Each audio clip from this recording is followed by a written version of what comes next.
Welcome to In Context. This is the Liberty News and War Report. My name is Ken McDermott-Rowe. And I'm Gus Cantivero. In the first segment of our show, we're going to talk about some very important domestic issues, including the election. And in our second segment, we're going to bring in our military affairs commentator, Marchand McDermott-Rowe, and discuss some important developments in the national security field. First, we're going to lead off with the recent developments in the elections. And last week, we had the Florida primary, where Mitt Romney won handily by pulling in 46% of the vote. And this past weekend, we had the Nevada caucus, where he pulled in 50% of the vote. And he was followed by Gingrich with 21% and Ron Paul with 19%. In Florida, Romney was followed by Gingrich with 32%, Santorum with 12%, and Ron Paul, who didn't campaign, who got 7% of the vote. Now, one of the things I want to focus on here is some of the interesting exit poll data that I found. Now, while looking at CNN's website, I went through some of the exit polls because I always find an interesting story in these exit poll data. And one of the things that I found was the questions that they were asked and how there was such a disconnect between real-life evidence and what the voters perceived as true, right? And one of the questions that they were asked was, what is the most important candidate quality? And in those polls, they answered 43% that they want someone who can defeat Obama. And that's in Nevada. And in Florida, 45% said that that was the most important quality. Now, the part that I don't understand, I do understand that 70% and 58% said that they voted for Romney. But the part that I don't get is how 20% in Nevada voted for Gingrich and 4% for Santorum. And in Florida, 33% for Gingrich and 6% for Santorum. The part that I don't get is that Gingrich and Santorum lose to Obama in a head-to-head matchup by double digits. But Romney and Ron Paul are statistically tied with Obama. So how is it that Republican voters can hold these two opposing thoughts in their head at one time and pull the lever for Gingrich, who loses by double digits? Well, I guess there are a couple phenomena going on. One is that if you're a partisan of a candidate, you probably convince yourself that he's going to win. Right. But another aspect of it is for months, Romney has been presented to the people as the front runner, as the inevitable nominee. And I think there's something in most people that I want to be associated with the guy who's going to win. So they convince themselves, too, that Romney is... A lot of them. Vote for, 40% of people in Florida convinced themselves that Gingrich or Santorum can defeat Obama when they got the numbers. Gingrich was coming off that big success in South Carolina, and the media was giving him a really big push. Remember, he had died in Iowa, and Rick Santorum was invented, essentially, by the media. Yeah. And then the media resurrected Gingrich, and he, I think, led to his success in South Carolina. Right. So he was riding that into Florida. Now, I think if you took a poll today with his very poor showing in both Florida and Nevada, where he just barely came out ahead of Ron Paul, I think people will probably start to say, well, I guess Gingrich doesn't look like a very likely nominee. Right. And then if you dig a little deeper, and the part that I don't, there's even more that I don't get about it, because if you look at the rest of the exit poll data, independents, Democrats, liberals, young voters especially, all go astronomically to Ron Paul. So the older voters are only looking at themselves as the demographic. Right. Because they say who's most likely to win. They're only looking at themselves. One of the older Republican voters. aspects of the polls since the beginning and the results has been how well Ron Paul does, who is really a distinct candidate in terms of his policy amongst young people, and how poorly he does amongst old people. And in Florida, of course, that was very bad. Not only did he not campaign, as you noted, but 1 in 3 Republican voters were seniors, and they don't like Ron Paul. Now, why don't they like Ron Paul? Well, they perceive that he's going to take away their Social Security benefits, I think. Yeah, I think you're right. And they are generally much stronger on the war, which they think is a national security issue, when really it's a national insecurity issue because we're running around the world creating enemies. So it's actually making us less safe. That's right. That's right. They tend to be, the elderly, I find, ironically, are status quo candidates. At the same time, they say they want to change from Obama. He's the worst thing in the world. Yeah. But basically, they don't want a fundamental change. They want to continue our aggressive military policy, and they want really no change in Medicare and Social Security. And in addition to that, I don't see there being much of a change between Bush to Obama to Romney, where they essentially agree on all of the issues. They just disagree on how to get there. That's the critical issue, isn't it? I mean, we really have what Ralph Nader says is a one monster with two heads. Absolutely. And the policy changes under or Obama the same are winged bird of prey descending to rip out our eyeballs. That's the way that I like to describe it. Now, and in addition to all this, we talked about how they basically agree on the issues. Mitt Romney is someone who just flip-flops on every single issue depending on the wind. And that's, the ill-informed public opinion. And I don't want to be offensive, but listen, most people out there who don't use the internet just aren't informed. I mean, did you ever see those polls that show Americans are the least informed in the entire world? And that's because most of us get our news from the TV, the radio, and the newsprint. That's right. We've been dumbed down. Let's say. And this is a reflection. School system and then the media, they just keep us in line. And this is a reflection on the mainstream media. How is it that voters can go into the voting booth so misinformed? Because they're voting for someone, Mitt Romney, they say has the best handle on the economy. In Nevada, the most important issue is the economy, with 53% of the voters. 58% of those 53% voted for Romney. And the budget deficit, 44% of the people who responded with that answer voted for Romney. But yet, what did Romney say about the bailouts when it happened? He was for it. What did Romney say about bailing out GM? He was for it. The only thing he said afterward was that he was against how the government handled the bailouts. But what did you expect? Well, like a lot of candidates, his policies meander. As he gets closer to the nomination, he's going to move. He's been moving steadily to the right, and then once he gets nominated, what would they call the right? He'll become, he'll become a little bit less stridently Republican and try to appeal more to independents. Which is why he wins on both sides of these issues. The people who are pro-abortion, they voted for Romney. People who are anti-abortion, they voted for Romney, because he's been on both sides of the issues. And most people only hear what they want to hear. So they don't realize that the person that they're voting for may be with them today, but might be against them tomorrow. But yet Ron Paul has not wavered or changed his stance on any of these issues. I think this brings up a really important question. He is the distinct candidate.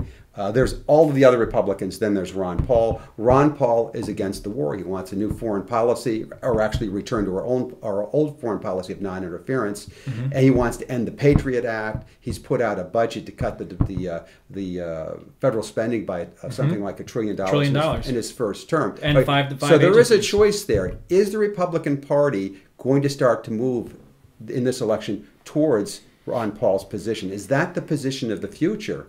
And will they leave the big spending and the pro-war policy to the Democrats? Is that what the future holds? Well, I don't know. I hope it certainly does, because I really do think that Ron Paul is the only one who actually offers us a different policy from Romney or Gingrich or Barack Obama. Barack Obama said over the weekend in a new interview with NBC, I think it was with Matt Lauer, he said he deserves a second term because the economy has improved. But really, Mr. President, you think adding a few 100,000 minimum wage service jobs is making an improvement in the economy? There is no hope for all the people who are getting $250,000 educations to pay off their student loans and not end up in a debtor prison someday. So the question is, will Ron Paul run as a third-party candidate? You give people a choice.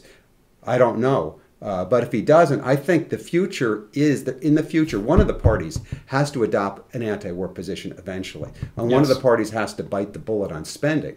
And I'm inclined to think at this point that would be the Republican Party. I don't see any signs of dissatisfaction. Nobody's run against Obama in the primary. Which I don't get. I don't get, because there must be a very large percentage of Democrats, maybe a majority, who presented with an articulate anti-war candidate would desert Obama. We'll see. Know. But when you look at Romney and you look at Gingrich and at their records, I don't see how the Republicans are going to win this election, assuming the economy doesn't collapse between now and November. Well, Gingrich does want a moon base. He does want to move base, which I think. I think. Hey, that's cool, man. I like space. I think it's. We don't have the money for it right now. Though. Maybe not, but I think that he's thinking. I'd like the idea that he thinks along grand lines like that. But if you look at why would you? Such a dire economic situation that we have as today, that was created by the financial industry, really by creating this speculative bubble, which they made money over hand over fist by chopping up these mortgages and selling them and creating these derivatives. People like Mitt Romney made a fortune. The bubble collapsed. all the rest of America is left holding the bag while these guys got bailed out by the government. Okay, Mitt Romney was a part of this system. I mean, Bain Capital, private equity firm that he handled, they made lots of money. In fact, his tax return, he reported, what, $40 million in income. He paid less income taxes, like 14% about, than the average American, right? The man is rumored to be worth about because it's capital gains. Because of our tax system. And it's not income from wages, That's which right. gets taxed at a much higher percent. He's a beneficiary of a deranged tax system. He's worth, they say, about $250 million. His largest campaign... No, he said between 175 and 250 million. Right. He doesn't even know what he's worth. He doesn't even know. And so where does he get his money? 8 of his 10 top contributors are from the financial industry. His largest single contributor is Goldman Sachs. No big surprise. Okay, no. His prescription for reviving our economy is lower taxes for rich people, essentially, and deregulating business, which is actually what got us into this problem by repealing the Glass-Steagall Act, which separated commercial and investment banks. That was a big reason. Yeah, see, deregulating derivatives. There's a big difference between responsible and irresponsible deregulation. I like deregulation when it's preventing small businessmen from having to get caught up in red tape to be able to pay employees and get going. But if you're deregulating just to pick a winner in an industry, that's not responsible deregulation. No, and of course the Glass-Steagall Act did serve this country pretty well from the 1930s. That would be a great example of good regulation. When we need it. Now, okay, so I don't see the American people voting for a guy like Romney, even though he's presentable, he seems to be intelligent. With that baggage, he's a great debater. I mean, he's a smart guy. He's a Yale guy. Or a Harvard guy. He's definitely not an idiot. He was a hedge fund guy, right? Yeah. So people say he's a businessman. He made a lot of money, successful. That's fine. That's cool. But the fact that he was a hedge fund guy doesn't necessarily mean that he knows how to fix an economy. Of course. He invested in things in order to pump up a bubble, blow them up, and pull out profits. Sometimes they succided, sometimes not, but it didn't matter to him. It's profits for his wealthy investors. It has nothing to do with, as they say, creating jobs. That's incidental. If you dismantle a firm to make money, it doesn't matter. And then it brings you to Gingrich. Well, what has Gingrich got to offer? But he's been lambasting these financial firms that created partly mortgage firms that created this bubble, which caused this economic collapse. But what did he do? He received $1.6 million in consulting fees from Freddie Mac. Yeah, to share his historical knowledge. So, I mean, this is going to come up, Mr. Gingrich, in the campaign. This is going to really kill you. And he was just a big supporter of Fannie Mae and Freddie Mac. Not only that, but what about when he was the Speaker of the House and he failed to shelve the debate in the lame duck session to stop NAFTA and GATT? Now, NAFTA, which has been the biggest problem for our economy to help with the exportation or the outsourcing of jobs. Of course, and this is a big issue. Ross Perot ran a very strong race on it. He was dead on accurate. Jerry Brown ran a strong race on it. The American people are against NAFTA, but the leaders of both parties shove it down our throat. Again, Ralph Nader's right. It's one beast with two heads. So I don't see Gingrich passing muster in the fall election either. I think he's to be very vulnerable. I think, folks, we're going to end up with another 4 years of Obama. And Gingrich is a really polarizing figure. Could you imagine him going in to negotiate with some foreign power who we are at odds with, going in there and just insulting him?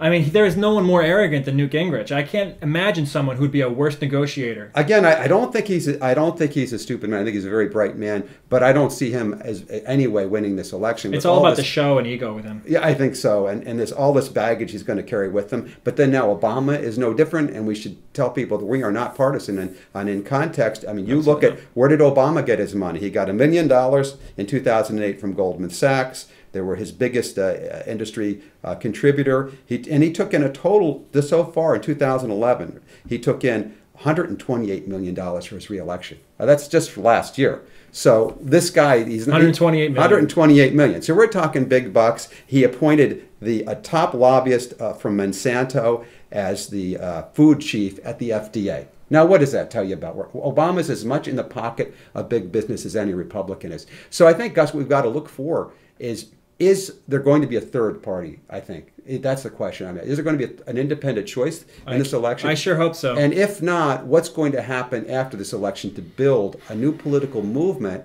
that's going to bring an end to these crazy military adventures and bringing some sanity back to our budget and to revive our economy? Well, that does it for this segment. We'll be back in a few minutes with our military affairs commentator to talk about the wars.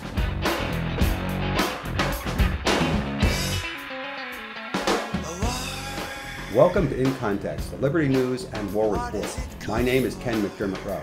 And I'm Gus Cantivero. And in this segment, we're joined by our military affairs commentator, Marchand McDermott Rowe. Marchand, very recently, the head of military intelligence for Israel, stated that Iran has completed development of a nuclear weapon. And an American think tank, the Enterprise Institute, claims that Israel could manufacture a 15-kiloton bomb as soon as August of this year. How is this? What does this mean? How is it changing the dynamic as far as a possible attack by Israel on Iran? Well, I think this only confirms that Israel is determined to bomb Iran. I mean, the media is presenting this as definitive proof. As the Israeli Mossad says, we have the proof, we know you have the bomb, you're going to have it by August, but no other intelligence agency has confirmed this. Neither the Russian FSB or the British MI6 or even our own CIA has not confirmed it. So I think it's a sign that Israel is pushing us towards war. Right. Because the evidence, unless it's confirmed, it just seems to me that there's a very high chance it's probably fabricated or exaggerated. Can you take us through a scenario if Israel bombs Iran? What's the likely response by Iran? What are the responses by Russia, by China? And the bottom line is the United States ready for such a war? And the response of Iraq and Afghanistan and Pakistan as well. Well, I mean, it's a big issue to tackle. On the first point, I think that the initial reaction of Iran would be, well, we drop the Israelis, drop the bombs on Iran. Iran's response would probably be to shoot down the Israeli aircraft or the Israeli missiles.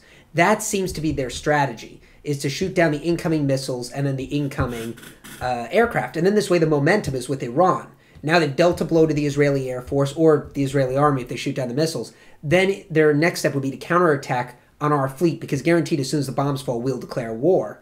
And then they'll attack our fleet in the Persian Gulf. Now the Persian Gulf is incredibly narrow, and our ships are bottled. And for those of our viewers that might be familiar with the Battle of Port Arthur in 1904, the Russo-Japanese War, the Japanese had trapped the Russian fleet in Port Arthur in Manchuria. And the Japanese fleet just sailed their gunboats along the opening of the port and shelled all of the Russian ships, sunk them. They were sitting ducks. And that's pretty much the way our fleet is set up in the Persian Gulf. It's crammed to this very narrow area. Now, the Russians have a fleet in Syria, right? Yes, in the port of Tartus. Would the Russians involve themselves in this war only by supplying, let's say, arms to Iran, or would they actually take an active role, do you think? Looking at Russian history, if we look at the examples of particularly the First World War, Russia has a paranoia about having invaders on its borders. And another example of that is the Crimean War as well, or the Russians' attempts to invade Afghanistan. They fear having an enemy on their border, and that stems from a collective trauma left over from the Mongol invasion. So, since Genghis Khan swept through, it was pretty traumatizing, thank you very much. But it's...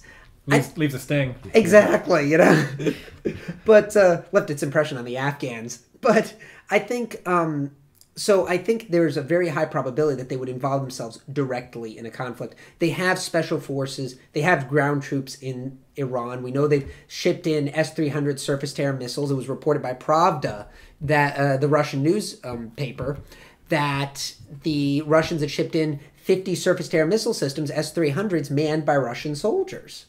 So, how accurate would this news be, given that Pravda and other Russian news sources, same thing in Iran or China, are essentially government mouthpieces, knowing that the Americans and others will read that and hope? Do they hope that we'll misinterpret it, or think that it's a bluff, or how do they play that? I'm not entirely sure. I mean, it is a Russian propaganda outlet, so I wouldn't trust them to talk fairly about the Russian elections for certain.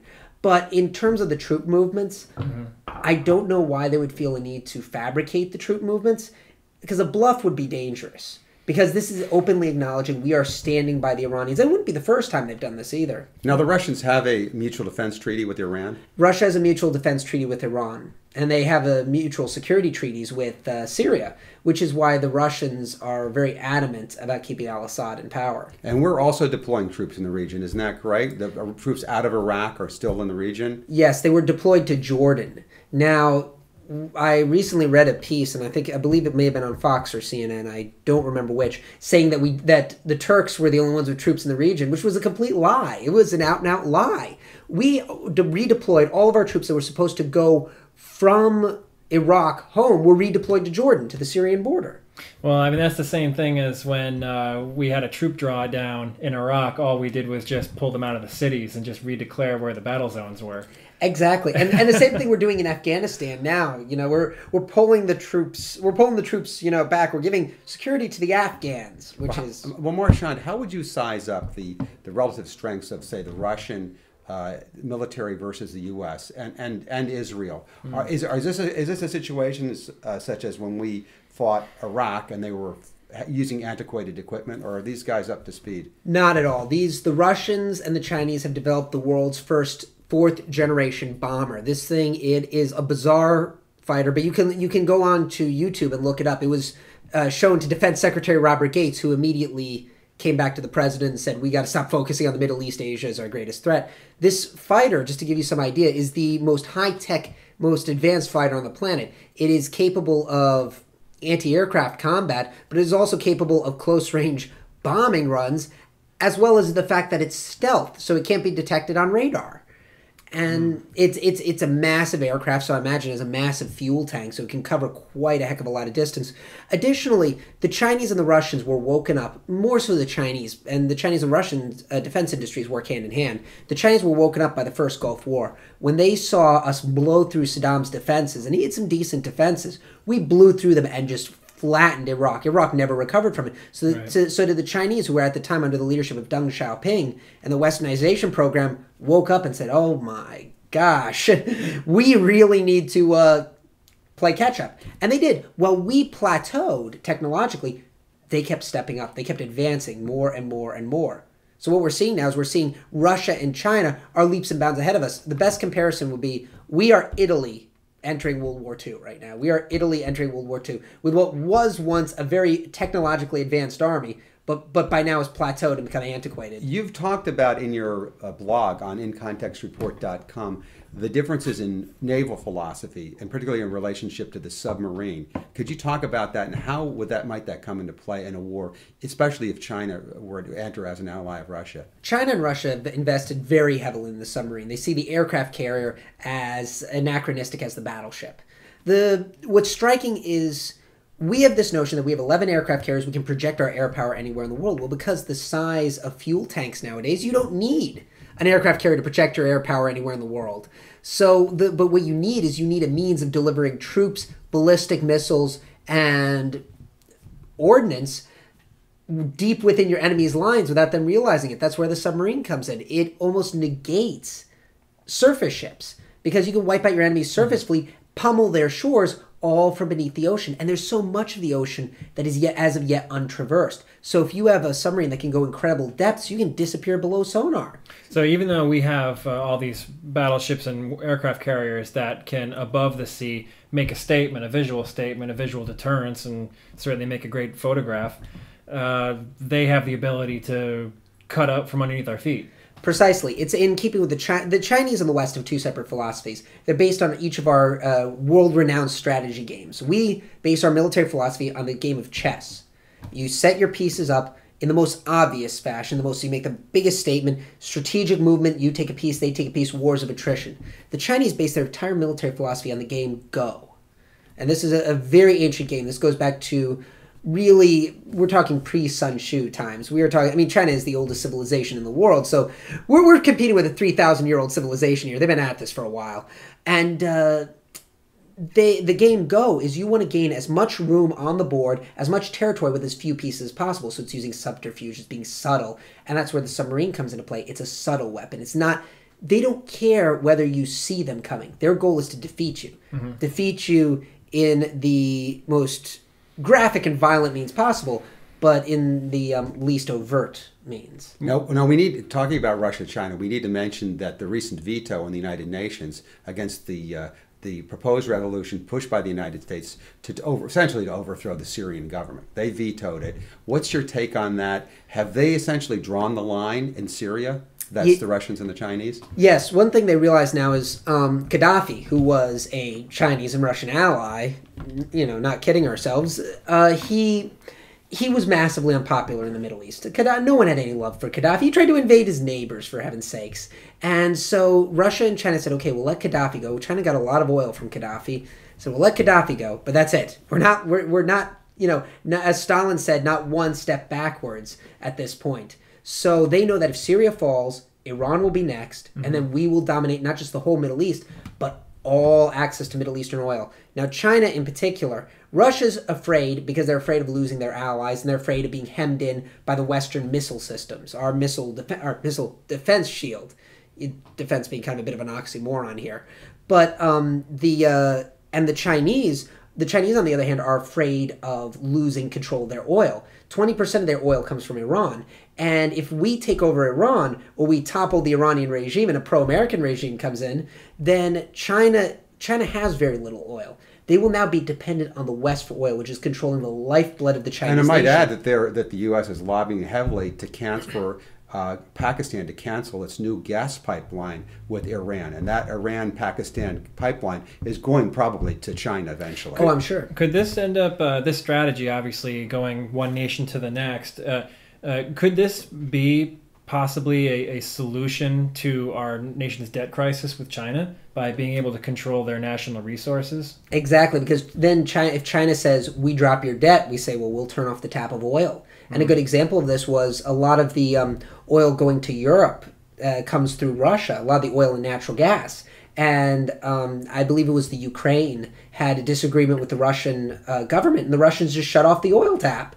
And the Ukrainians capitulated in a day. In a day, they and that changed gets their back foreign to policy. really what has been the objective of this military expansion of the United States, which, folks, it's over 20 years old. It started in 1990 under President Bush Sr., and the objective really has been to control the important oil and gas resources of the world and the routes to those resources. And one thing people need to be aware of is that the game of empire is all fun and wonderful when you're fighting people with spears or fighting people who don't have the ability to bomb you. Folks, That's just entertainment. exactly. It's shock and awe. But folks, you have to realize that if we go to war in Syria or Iran, we are looking at the potential for another world war. And we are looking at the two only superpowers on the planet that could bomb and invade the U.S. China can field one soldier for every living American. Moreover, 10 million Chinese males reach military age every year. 9 million Chinese females reach military age every year. This is according to the CIA fact book. Look it up. It's documented. And that's roughly 20 million people, because they draft males and females, are reaching military age every year. So that means if they invaded the continental U.S., we would need to kill 20 million Chinese every year just to stem the flow of troops. And that's not including the Russians. So the very notion that we can just go and shock and awe the Russians and the Chinese by bombing Iran or Syria is ludicrous. We are heading down a path of absolute destruction. And by and large, this image is not coming through, I don't think, in our friends in the corporate media. People really need to understand that we're on the precipice of something as maybe even more devastating than World War I. And we need to understand, too, that our policy, although it's presented to the American people as sort of an improvised ad hoc policy. In Iraq, it was to defend ourselves against weapons of mass destruction. In Libya, it was to protect people in an uprising. In Afghanistan, it was to root out al-Qaeda. It's really, these are misrepresentations. It is a coherent policy of what they call full spectrum dominance of the world's oil and gas resources. And once we realize that, I think it puts it into a better focus. Exactly. I mean, we're playing the traditional game of empire, the same as the Brits did, the same as the French did, and that's fine. Hey, there have been world empires throughout civilization, but there is a point when you realize you have to hold or you have to fold. And if the Chinese and the Russians call our bluff, we're really going to be cruising for a bruising. This game of empire can't go on much longer. We just can't afford it. And beside that, the ability to have these precision strikes going forward with these types of wars we're talking about is not going to be possible, because there's going to be strikes and counterstrikes, and there's going to be massive casualties on both sides. Exactly. There is no way we can go into Iran or we can go into Russia or China, let alone, and just drop a couple of bombs, kill a couple of people, and they'll crumble like Saddam did. Right. No, that's like comparing the Brits fighting the Zulus who were armed with spears to the Brits fighting the Germans in the trenches. Well, the prospect at of Toulouse. war is something that needs to be much more seriously considered by the American people. So thanks very much for joining. We're going to continue to follow this build-up to war here on In Context. Please visit us at our website, incontextreport.com. You've been listening to In Context, the Liberty News and the War Report with me, Ken McDermott Rowe, Gus Canavero. and our military affairs correspondent, Marchand McDermott Rowe. Make sure to find us on Facebook and subscribe to the YouTube channel and visit the blog. See you next time. See you soon.